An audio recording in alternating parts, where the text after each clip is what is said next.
Je vais vous lire le chapitre 3 du livre international des petits trésors du commun des mortels. C'est un chapitre assez court parce qu'il y a trois contributeurs. Alors, ce chapitre 3 est consacré aux amateurs versus les professionnels. La citation est la suivante. N'oubliez jamais que ce sont des professionnels qui ont construit le Titanic et des amateurs l'Arche de Noé. Et la question que j'ai posée est la suivante. Quand avez-vous été confronté à une situation dans laquelle des amateurs se sont avérés plus compétents que des professionnels? On commence avec Zineb de France. Je suis convaincue depuis toujours que nous possédons tous et toutes un ou des pouvoirs innés de créativité, de compréhension, des fonctions diverses et variées que nous développons au fil du temps, des rencontres et des expériences, car pour moi, ça n'a pas été sur les bancs de l'école, mais dans la vie que j'ai rencontré ce fameux être inné et passionné qui m'a permis de découvrir et d'enrichir mes propres compétences. À mon humble avis, la vie est un excellent et le meilleur des professeurs. Après, certes, personne n'est infaillible.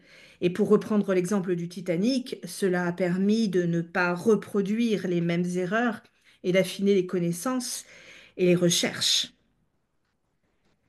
Finalement, je suis juste un maillon individuel de cette chaîne infinie qu'est la vie, mais où tous les maillons sont nécessaires à la construction et à la continuité de la vie.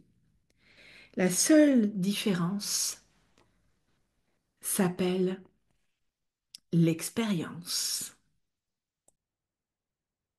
Maintenant, on va en Virginie, aux États-Unis, avec Bill.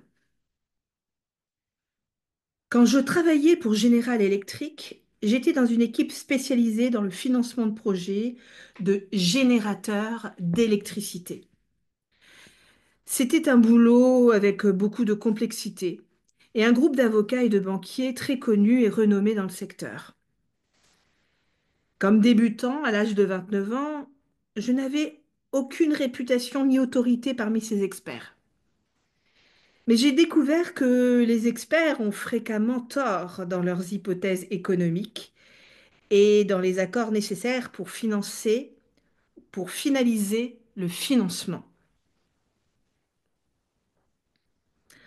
En fait, les experts avaient besoin de mes conseils pertinents. C'est à ce moment-là que j'ai réalisé que les experts se trompaient souvent et qu'ils avaient besoin des gens pas bien réputés ou connus. Peut-être que les experts gardaient un esprit un peu arrogant ou ils étaient un peu négligents. Mais à mon avis, souvent, les amateurs sont plus capables que les experts. Et on revient en France avec le troisième et le dernier récit de ce chapitre 3. Un jour, je m'étais arrêtée devant une maison en cours de construction, juste par curiosité pour voir l'état d'avancement des travaux. Un homme d'environ 80 ans s'est approché de moi et m'a dit avec son accent bien provençal, «Il sont fada». Ah, moi, je suis peut-être vieux et je ne suis pas architecte, mais je sais qu'il ne faut pas construire ici. Cette maison, elle sera très humide et elle aura les pieds dans l'eau. C'est bien simple. Quand j'étais minot, je venais nager à cet endroit. Effectivement, il avait raison. À plusieurs reprises, quand je suis repassée par là, la maison prenait un bain. À bientôt pour le chapitre 4.